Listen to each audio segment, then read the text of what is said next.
welcome to my channel, my YouTube channel.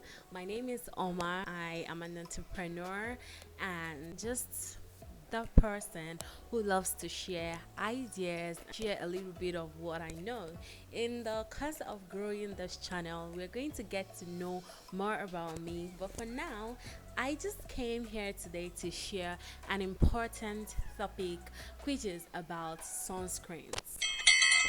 Now, sunscreens are very important part of our daily care, skincare and body care.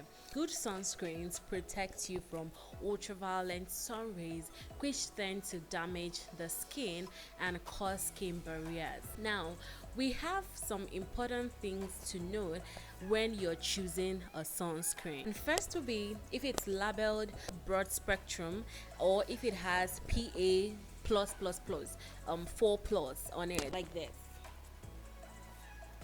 just like this. So if it doesn't have anything like this, if the sunscreen that you're buying looks something like this, then you know that it's not a great sunscreen and you should probably just throw it away. Okay, another important thing to note when choosing your sunscreen is the SPF volume. Now this is another sunscreen and you can see it has SPF 50. These are basically the three sunscreens that I've tried. This one is SPF 50. This one is SPF 50. This one is also SPF 50. I don't know if you guys can see that very well.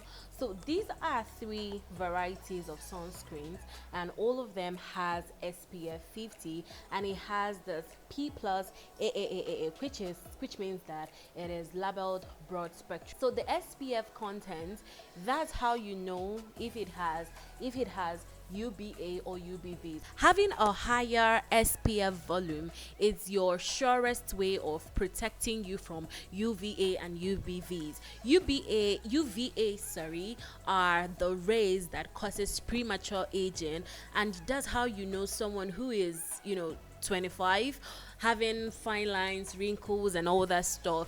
It is because of UVAs, ultraviolet A. So when your sunscreen has higher SPF volume, like from 30 and above, I wouldn't use a sunscreen that is 30 or 40. I would rather just go for 50 and above. That way I am sure that I'm being well protected. So when your sunscreen has a very low volume, it doesn't protect you from ultraviolet A, which means that you are very much prone to fine lines and premature aging. Also, UVB is that ray that causes burning. When you see someone who has burns, their product makes them to burn, they are having redness and skin burning, it is because the products that they use do not have UVBs. It doesn't have UVB block, so that way ultraviolet B rays permeates into their skin and causes them to burn. Have you ever wondered why you are being advised to use your sunscreen even while at home? Okay, because of ultraviolet A. Even while you're just sitting close to the window or laying on your bed and the window is open, ultraviolet A can penetrate through the window and hurt your skin. It's funny, right? But that's the truth. So that's why you always have to have your sunscreen on, even when you're at home or even when you're going out. Okay, another important thing to note is if your product is expired.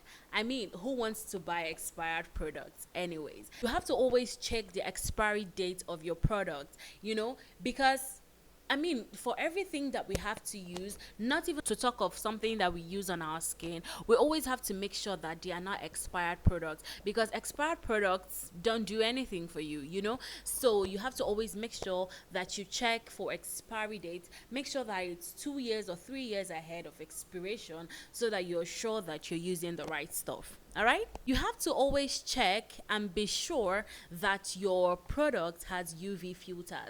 There are some contents that you should look out for in the ingredients of your sunscreen. Content like this.